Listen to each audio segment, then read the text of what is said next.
these work? I don't know what it is. I click the same button every single week. Sometimes it works, sometimes it doesn't. Just over my head.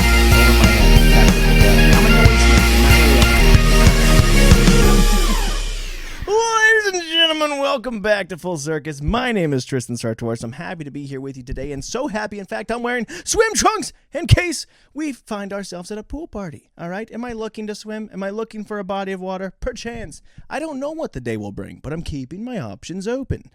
What actually happened was that I was doing some laundry, and I didn't want to walk around my own space alone in my underwear, okay? Because I'm considerate to any ghosts or spirits. What if you have a guardian angel, okay? Respect the space. Why would he or she want to make sure you don't careen off the road when you're not even being respected? You can walk around butt naked, you sicko. Okay, just be respectful. Show some class.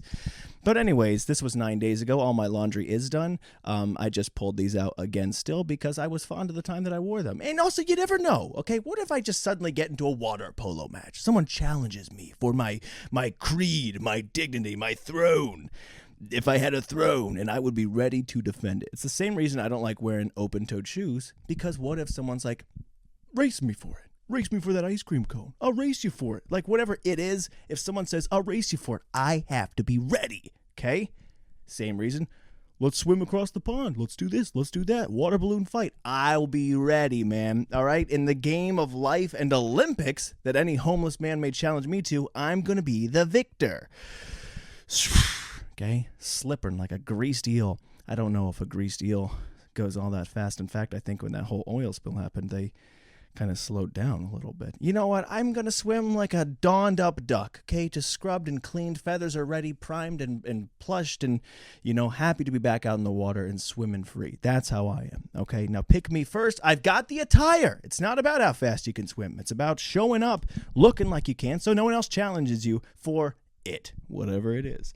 Anyways, guys, I'm super stoked to be back here with you today, not only to be in our presence in our glory and silly times, but my week is finally slowing down, all right? I feel like the past 3 or 4 episodes, it's just bang, bang, bang, bang, bang, bang, bang, bang, rush, fast, yay! It's been hectic, and I've fallen behind on things, and I've brought on more than I needed to, then it was the middle of the night, and then I'm doing double duty, and then people are rushing, and there's other stuff, and it's been madness. It's been pandemonium, okay? And finally, it's taking a minute to breathe, to, whatever that lamaz, meows, I don't know what it's called, right? Relax, just, I don't know if that's the most relaxing way to do that. You're trying to coach a pregnant woman, she's in labor, that's how I would do it, like, there's pros, listen to them. I want to do it too. That's my problem, man, is that I like to mimic things always. So if people were trying to have some sort of special moment, like they're, I'm like, and they're like, shut up!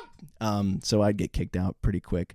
Looking forward to that. But anyways, it's been a good time, man. Having a lot of fun, and just finally everything's done. It was rushed. I think I spent 120 hours about last week doing construction and whatever alone, okay? And then I was still doing my work and barely getting any sleep, and it was a lot. It was a lot. I won't even lie to you, man, okay? And it was reckless. I will say, as stressful as all this physical work was, it made it so much fun that I was procrastinating my actual responsibilities. This didn't necessarily have to be done. I dug this hole myself. Everyone's like, hey, you can leave that seat. It's got a little bit of a dip, but we could just leave that grade. We could walk around. It's serviceable. This is a serviceable patch of dirt. And I said, like, well, that's a ditch now.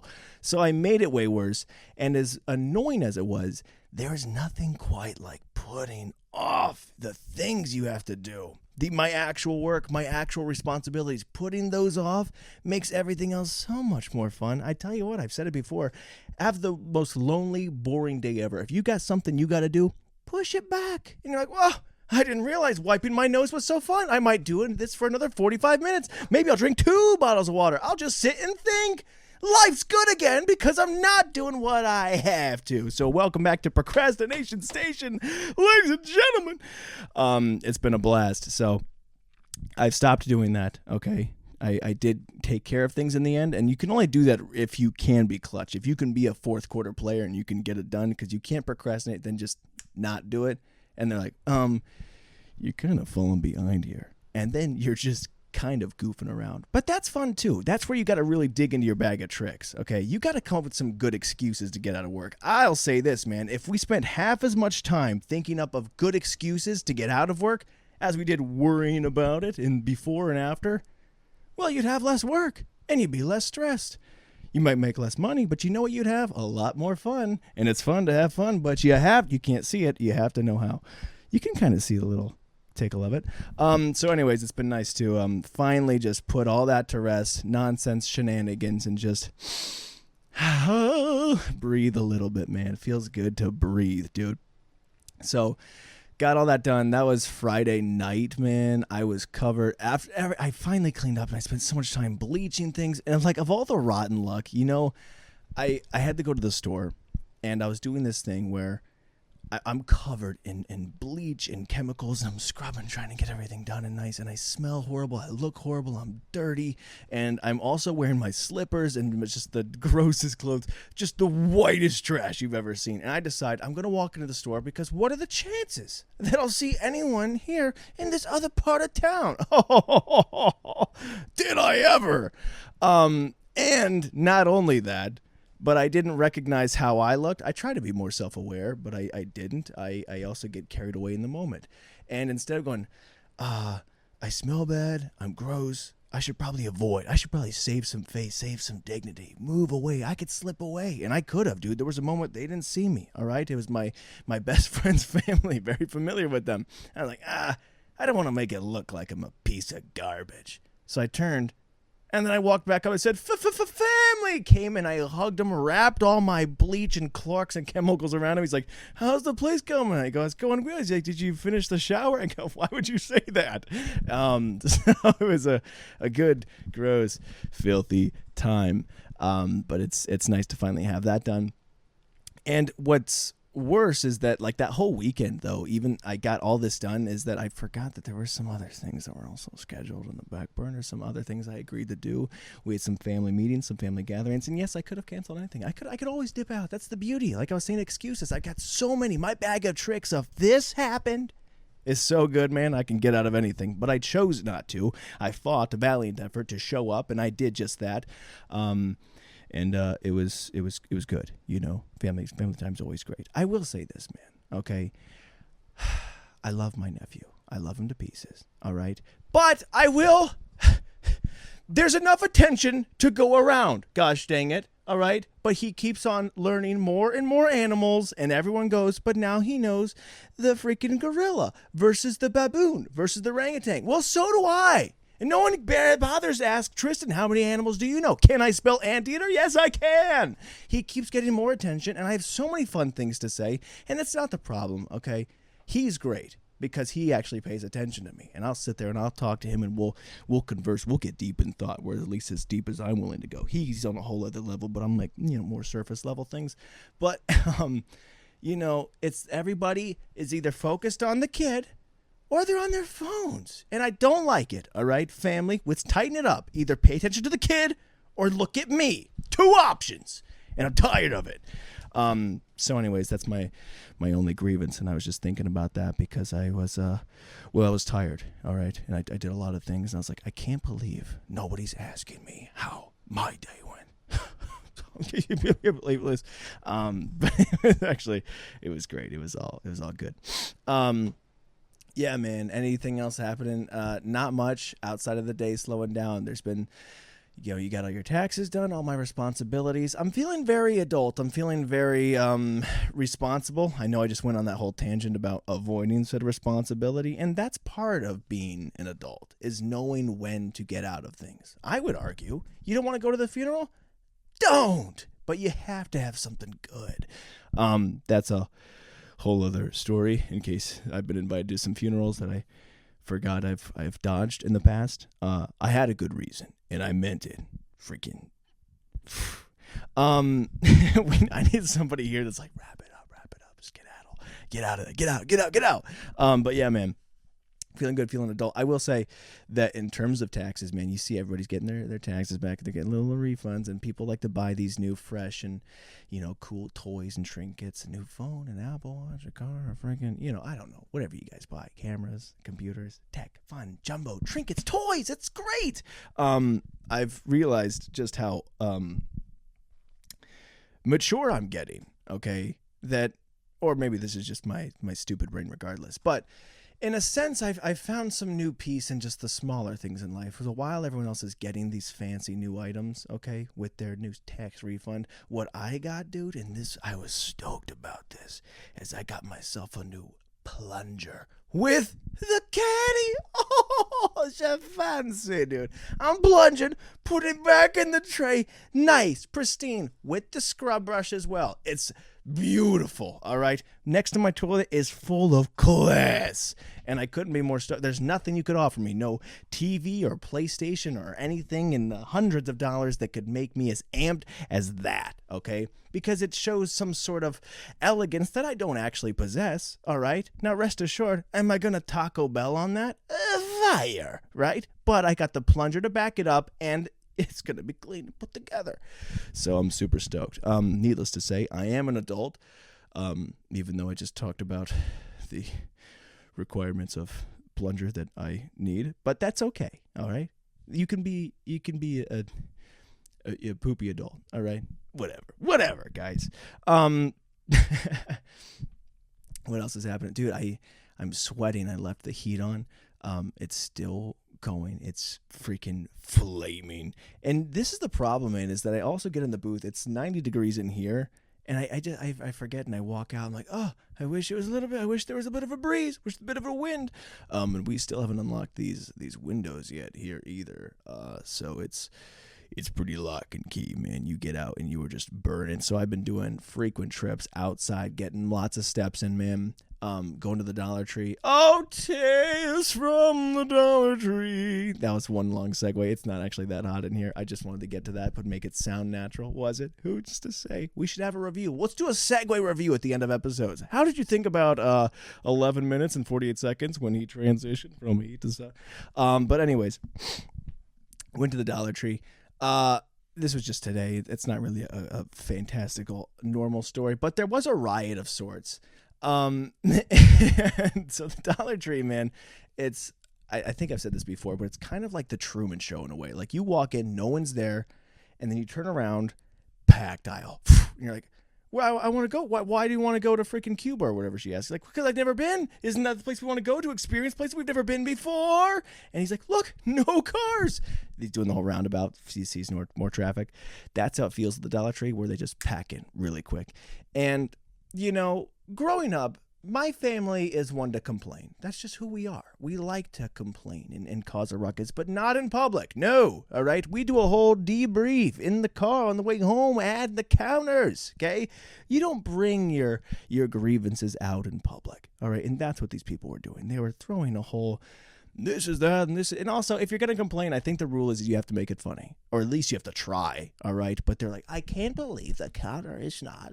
They're so slow. You guys are so slow. And they're like banding together, like, it's making it. And they're like trying to bring me into their group. There was like 3 or 4 women, bags just full of hundreds of items. You're like, you wonder why it's going so slow? Because you're not going to the Dollar Tree is a quick in and out. You don't shop full time. You don't get 150 items here. You know how long it takes the one guy who's making $8? Naturally, it's going to be taking forever. Like, I don't know why it's taking forever. It's taking forever, isn't it? Yeah, no, it's taking forever. And they're trying to get more, and I'm like, I don't want any part of this. So they're yelling and they're screaming. And then I hear the lady up front, the manager who's talking to the other register lady. She's like, just, make them wait. And, it's like, you're making my whole day slower because you're complaining, Now, do I make fun of this place all the time? Of course, in the privacy of my own home. But these people, they're working as hard as they can, probably, maybe. But either way, it's Dollar Tree. If they're not, you have that luxury, all right? It's not Apple. It's not freaking Ford, okay? It's nowhere with some sort of gravitas. It's no sort of name or big place where you expect high tier service. You walk into the Dollar Tree and you expect them to be on a couple smoke breaks. You expect them to not know how to work the register because it's a new employee every single day. And you don't go in there hoping it's going to be like a Target or anything. It's not Erewhon or whatever those fancy places are in LA. This is the Dollar Tree, okay? This is bottom tier. You can't get any lower. And if you can, I would like to hear about it because I want to go there too. But this place, it's the Thunderdome, all right? And you can't complain about the people not being on top of their game. So they did, and then the other people were making them go slower, and it was just a whole big problem, man. It was a whole big problem. And then the one lady who was there, so there's a girl there where she's got red hair, okay, and she's kind of bubbly and friendly, and she's always talking like, hello, and she's like putting in some sort of Pokemon accent. I don't know. Pika, Pika. She's like just saying stuff and just throwing them out. And I'm like, oh, this is, I like noises, okay? I won't even ever complain about that. So anyways, she's like, time for my break, yells that out, switches voices, and she walks into the room. Immediately, door comes right back out. I don't know if she has a twin, okay, but there's a whole packed line. And she takes this break, comes right back out, looks just like her, but now same red hair, same, tattoos, same face, as far as I can tell. Okay, again, there is a pretty frequent change in employees. Comes back out, and now she's got a cigarette in her mouth and a black beanie, and she's got it's Dollar Tree attire, I can't really tell, but a chain kind of like thrown over her shoulder.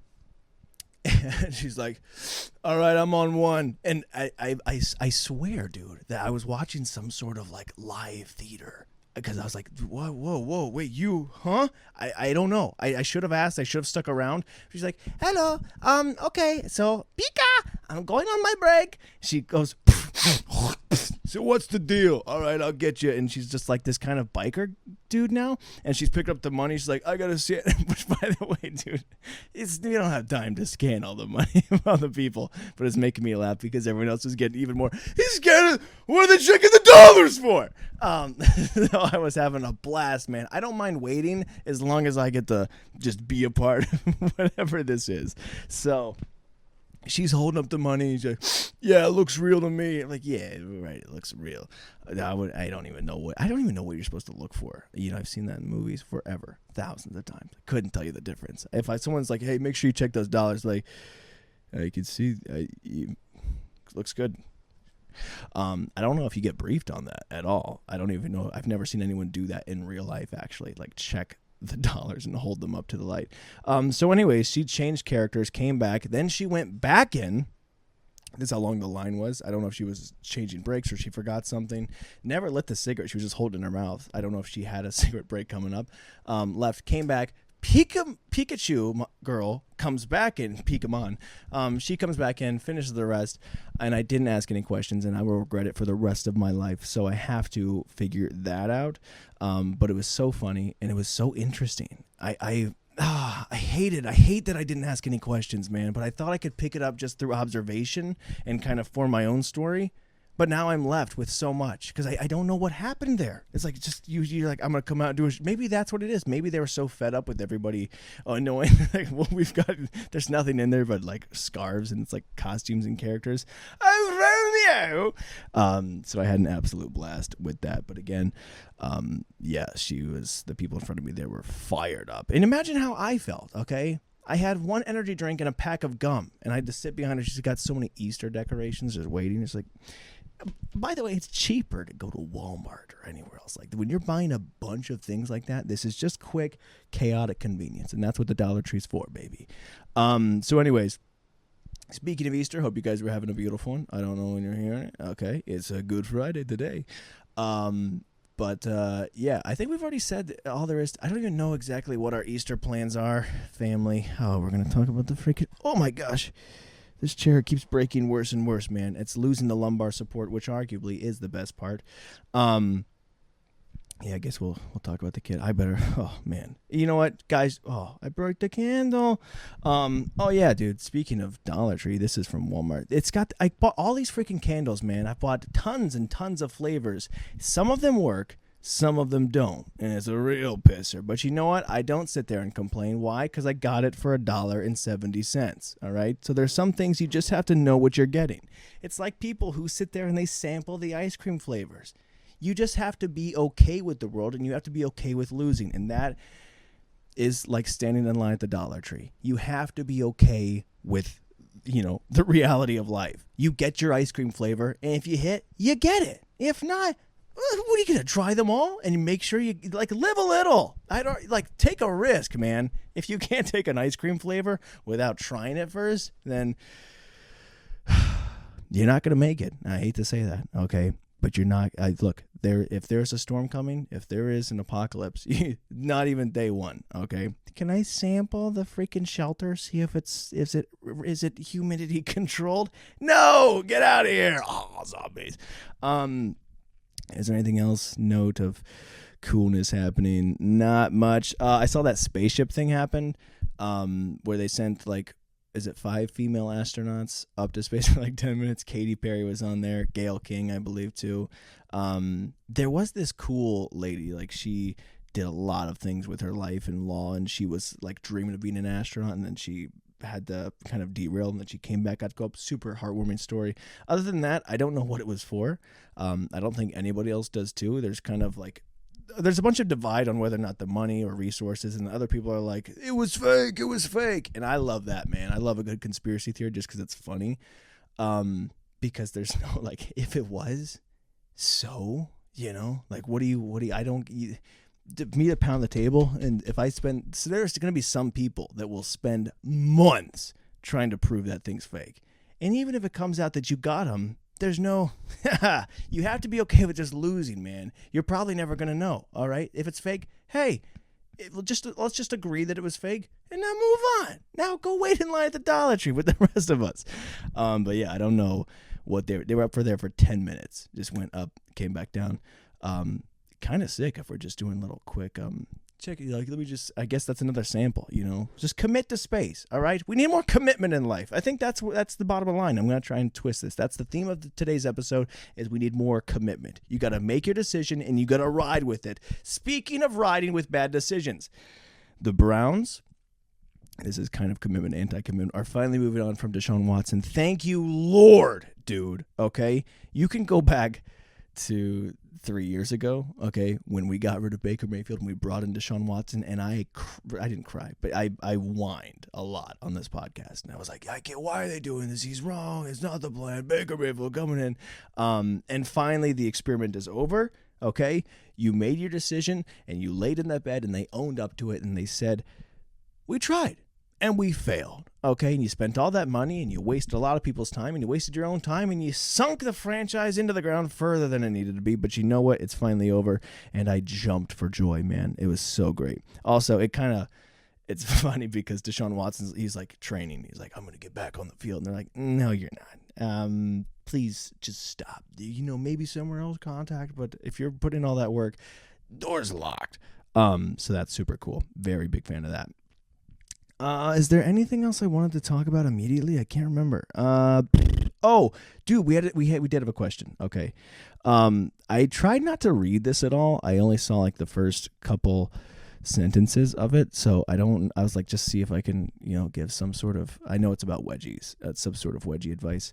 We'll see if this is funny, see if this goes anywhere. But, he did email it to me several times and comment, and I've gotten multiple reach outs, and I wanted to make sure that I answered because I said I would. Okay, and I'm a man of my word. All right.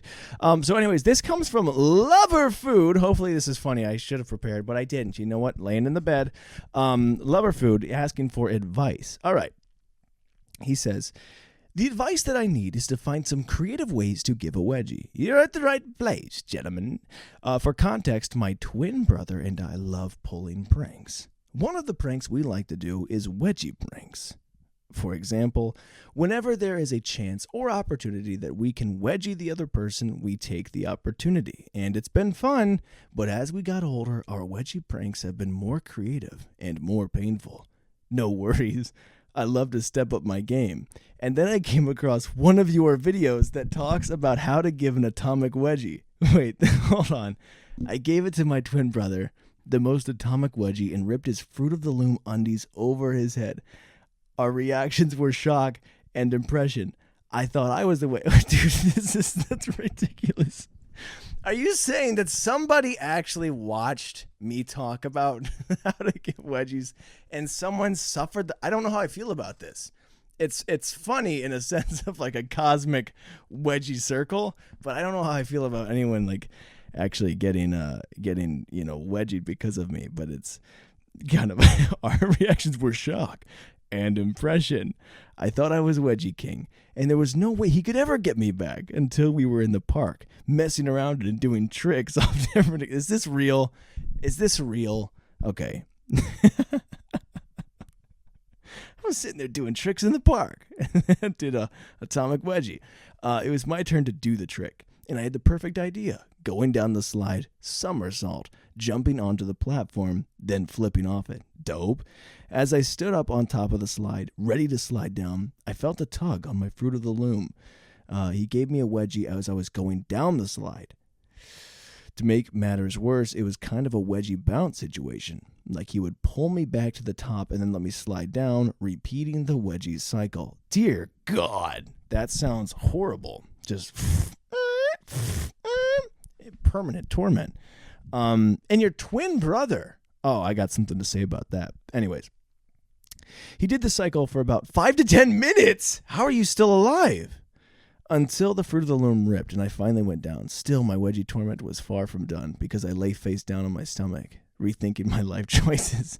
He rushed down to grab the remaining of my underwear, ripped him over my head, and yelled, "I am the Wedgie King."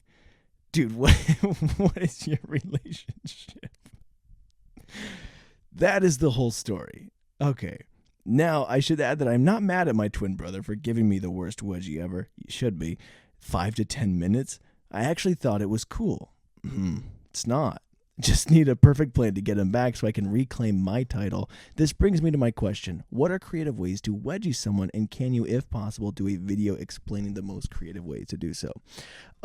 Okay, first off, this is probably the craziest thing ever. I thought wedgies were funny and silly. I don't think you should genuinely be going to war and attacking people over this.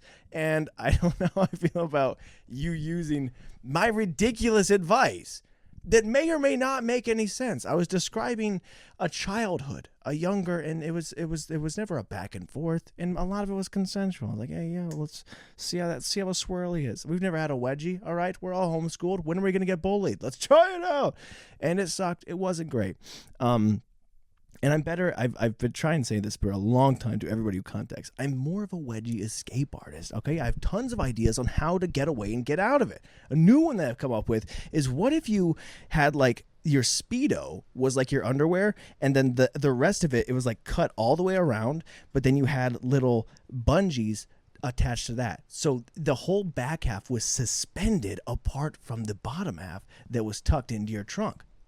I'm just saying, man, okay? I am coming up with thoughts. I'm constantly hitting the drawing board, okay? And I'm figuring out new ways to save people, not to attack people. You guys keep coming out here looking for more violence, and I don't know if I can even be on board with that. What I would say is, that's your twin brother. Here's what I'll say, man.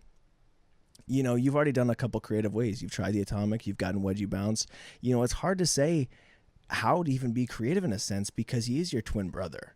Like, how much does he know what you're thinking? Okay, and you might come up with this great elaborate scheme of, you know, there's a fish hook hanging over a window. He walks into it, and you get him, right? Great, perfect. But what if he sees that coming, reverses on you? I'd say playing this game any further is only going to result in you destroying not only yourself, but each other. Amen? So I would say that there's not really a good way to get him back. You have to call a truce and you have to move on. However, my last piece of advice that I would say, if you really want to get him back, then I just for psychological cosmos purposes, give yourself the worst wedgie possible. So much so that whatever twin telekinesis and connection that you guys have, that he has to feel it, okay? That there has to be some part of you that is still connected, that if you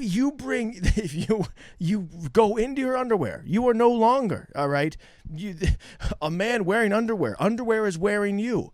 If you wedge yourself so bad, I have to imagine that you can break the cycle, you can break him. It's going to be like when the guy's like, being held captive, he's like, just shoot me, and he like shoots him through the chest to get the bad guy.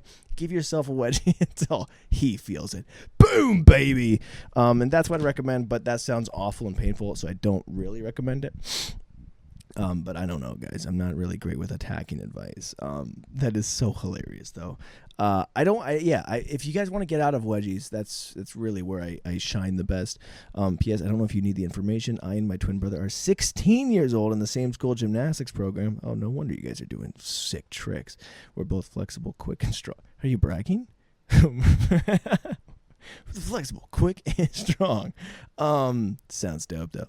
Also, I want to add, we both wear Fruit of the Looms. Guys, I don't want to know what kind of underwear you wear, all right? It does not affect, okay? Unless you're doing, especially, guys, all right, we got to stop this, all right? I don't like this, especially 16-year-old. Don't write into me what kind of underwear you got, all right? If you want to escape these things, I am here for you. This is so stupid. We have to be better than this, okay? We are trying to eradicate. We're trying to escape wedgies, all right? We are victims of the world, not attackers, all right? This is a younger brother podcast. You're coming at me talking about older siblings, or, I don't know who's the oldest in your twin scenario, but a lot of people, you guys keep looking for answers on how to betray, how to get revenge, how to attack, all right? We are younger siblings, little brothers. Our mantra is to pester, to annoy, to get back, okay? The sum of my whole relationship with my older brothers is to annoy, and not in a sense like, oh, there's my little brother, he thinks he's funny. Like, I knew I was annoying them. That's what I striven. I was setting out to do. And I love that. And that's what you should do. You should seek to bother, not to attack, not to get revenge. Especially, they should be bigger and stronger than you. I was thinking about that the other day, man. To sum up my relationship with my brother Joey perfectly is when I was younger, he was just absolute beast, Hulk of a man, right? Just working out. He's on the football team, linebacker. He's huge. And oftentimes I would come up next to him and I would put my arm right up to his and go, looking pretty small there today, just to bother him, okay? Because I know I'm nowhere near as big as he is, but I knew it would get under his skin, and I would do that constantly. And then he would say something like, oh, yeah, dude, you're freaking 100 pounds soaking wet. You're weak. You're freaking, back, whatever. Stupid insults. He tried to come back. And I go, oh, yeah, man. Ugh. I did 4 push-ups today. And that was my line. And you go, oh, wow, 4 push-ups. Think you're cool. I go, well, how many push-ups did you do? And you go, I didn't do any push-ups. I win. Now who wants dessert? And I would move on, escape the conversation, just knowing that I could get a little bit on him. Gosh, you stinker. I was never going to win the muscle competing argument. I was just, he's doing bench presses and cable flies. How many push-ups did you do? I loved that, dude. His face every time I'd say that. And he kept falling for it, Like, well, I did 4 push-ups. Well, you think you're cool? How many push-ups did you do? I didn't do any. Hey, guess what? Guess who didn't do any push-ups? Joey. And that's what it's like to be a younger sibling. You're seeking to bother them just a little. Ha, ha, ha, ha. Death by 1,000 pinches. And that's what family's all about. So anyways, I hope I answered your question in some way, but I'm really much better with escaping. We're not an attack dog group. We are purely seeking to bother and to pester and annoy. But anyways, guys, I think that's everything we have to talk about here today. What does that say? Oh, I gotta plan that better with the stupid little credit. It says, wait, do it later. It was supposed to be about procrastination, but I saw that and I was like, I'll fix that later, and I never did. So ain't that just the way? Anyways, guys, thank you so much for tuning in. I will see you in the next episode. My name is Tristan. I don't normally say that at the end of it, but whatever. Oh, peace.